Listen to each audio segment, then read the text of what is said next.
Hey cats, it's about that time for another episode of Running Shoe Yay or Nay, the show where I take a look at new running shoe releases and let you know if I'm going to pick up a pair for review or not. And I'll also give you my reasons behind my decisions too. Today we have for you the long-awaited Nike Vomero Premium. We've got the Cloudboom Max from On Running, the bizarre-looking ADIDAS ADIZERO EVO Primex, and one I seem to have completely missed, the Hoka Rocket X3. Loads to get through, so let's get to it.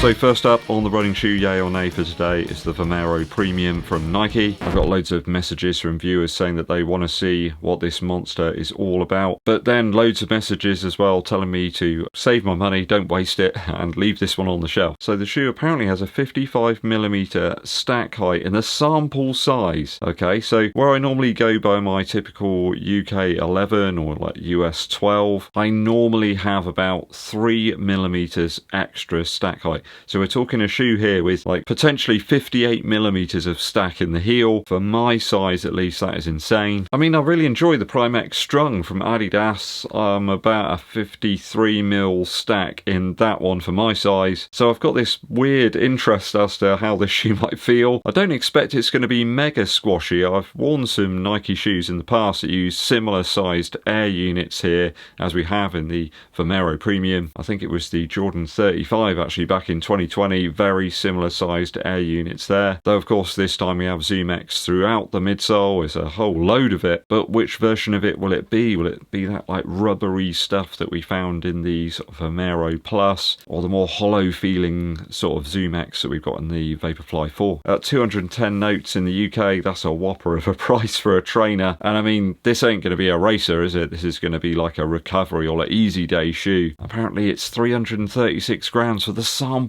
size as well, so I'm expecting this to be like closer to 370 or something for my size. So that's a lot of weight for a shoe that's intended to sort of minimize the effort, I suppose, but is there some sort of balance there between minimizing effort and sort of the extra weight that you're carrying around? The upper looks reasonably plush as well, and the weather outside's terrible right now. We went from bone dry to just rain every day, and of course that extra padding's going to soak up the moisture. I mean, as someone that reviews shoes and likes testing out new stuff, I like making videos, you know, on my experiences of things. I mean, this could help people to make informed purchases, and I think the sheer number of people interested in this beast means that I'm gonna say a tentative yay on this one. There's still some significant interest in Nike products. I mean, I love some of them. The other day somebody said I was like anti-Nike, and then some other people said I was like pro-Nike. I was like a Nike plant or something. I'm not entirely sure how it's so polarizing, but I just review stuff. If it's good, you know, I'll tell you. If it's not, I'll tell you. Sometimes the swoosh, though, do make good contact, you know, with the ball and they hit a home run. So I better free up some cash, I suppose. So a yay on the crazy looking Vomero Premium. So this is the ultimate marathon shoe for runners of all levels, apparently. At least that's what On want you to think. This is the Cloudboom Max. Apparently it's perfect for pushing through the long hours and miles in comfort. So this one's coming in at 220 notes here in the UK. What appears to be a considerable sidewall there to the heel. Almost looks a bit like the Cloudboom Strike I reviewed a while back, but with a more substantial upper, and then you've got a glass fibre speed board here, which is a plate of sorts. There's a double layer of that soft and springy Helion HF foam, but I was amazed to see that this was clocking in at just under 300 grams for the sample size. That's one of the heaviest shoes of this ilk that I've seen in a long time. Quite why On think people will pay £220 for, you know, a heavy sort of race shoe like this. The Vomero Plus is lighter, and that's got extra stack height on top of what On are offering here. I mean, why go for this when you can get the Deviate Nitro 3 from Puma, nice stable feel there with a rigid plate, or the Zoomfly 6 from Nike, which is way cheaper and lighter and more easily obtainable. So it's a firm no on this one. I'm not even going to go into it too far. There's just too many On shoes. They're all too samey, and there's no real hint as to why they exist, you know, why you should buy one over the other. Moving on to another absolutely huge, massive stack here in the ADIZERO EVO PRIMEX. Clear shoe that people are interested in, though I think there's only a small number of runners out there that might get anything out of this one, might even be able to afford it actually. It's another one of those crazy shoes that Adidas are going to put some astronomical price on. This reportedly has a 50mm stack in the heel, super light though, and a hollow feeling Light Strike Pro Evo that they've used in some of the other very expensive shoes. Shoes reported to have been stored in a pressurized gas tank, apparently, to keep them super squashy. I mean, we've all got one of those lying around the house, right? The shoe and its massively built up heel area is clearly supposed to be a stabilizing element. Though I was amazed to see that it's only 137 grams or 4.7 ounces in the sample size. That's certainly light. Almost seems impossible, to be honest, doesn't it? With all that heel stack there, all the midsole foam. I mean, you can only make a upper so light in terms of the materials, can't you? Looking at the Pro Evo 1 in the sample size, that's 138 grams. So it's a little bit lighter. Yes, a gram. Okay, it's probably about the same. But that features the NET Rods 2.0.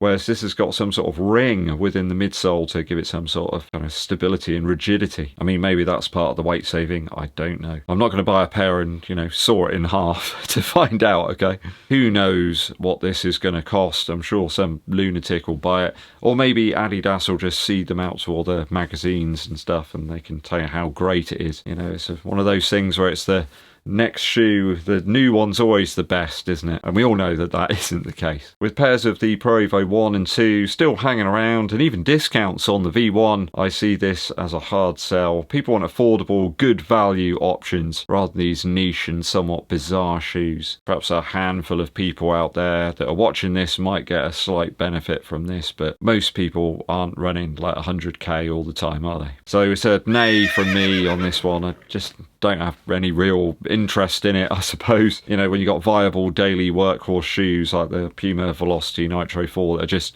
fun to run in and don't cost the earth. I mean, how many road ultras are there here in the UK where you could really put this to its intended use? The answer is almost none. Last shoe today is from Hoka. It's the Rocket X3. So a viewer requested one here. Many of you out there were fans of the Rocket X2. That had a light upper on that model, which was really well proportioned for my slightly narrow feet. The midsole on that one was soft yet responsive as well. Felt like a very dialed in marathon shoe for me in terms of the cushion available. And the outsole was durable enough. That seems similar here in the V3 in terms of the traction pattern and surface area.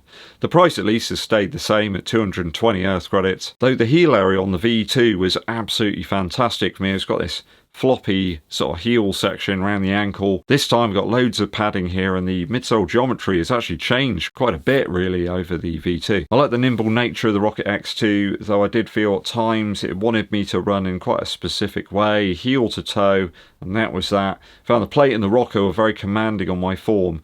I wish it was a little bit more versatile. I noticed a number of people had real issues with that heel area of the V2, so maybe that's why they've changed it up here to a more traditional sort of padded heel. And there seems to be a decrease in weight as well, so not sure how they've done that. Maybe the upper materials are slightly different, made of different stuff. I do laugh at some Hokas. A lot of people complain about like tight toe boxes, but they don't bother to size up a half. If you check Hoka's sizing, it's actually a little bit different to some of the other brands. I would go by the centimetre measurements for Hoka sizing rather than the standard UK or US sizes. Should be able to get it dialed in pretty well then. So sometimes I've had to go a half up, sometimes not. So do be very wary of that if you're thinking about picking up some Hokas. There's nothing really calling out to me to pick this one up right now. As very subtle changes over the last one. That was a good shoe, but it was nothing absolutely standout for me. So it's a nay right now on the Hoka Rocket X3. Okay, that's all 4 of my selections today. Let me know your thoughts and opinions on all of these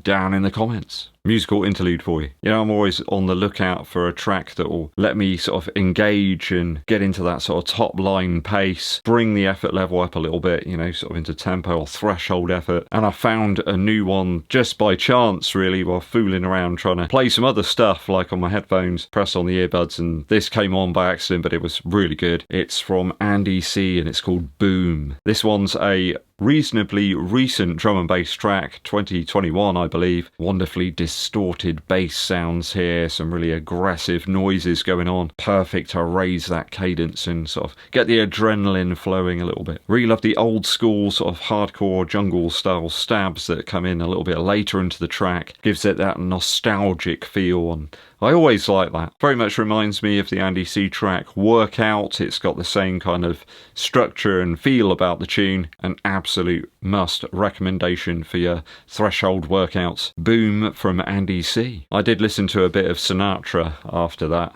just to, you know, bring down the heart rate a little bit. Thanks for joining me on today's Yay or Nay. Hope you enjoyed the show. Hit that subscribe button and give this video a thumbs up like. Drop us a comment for the algorithm as well. My name's EDDBUD and I'll be seeing you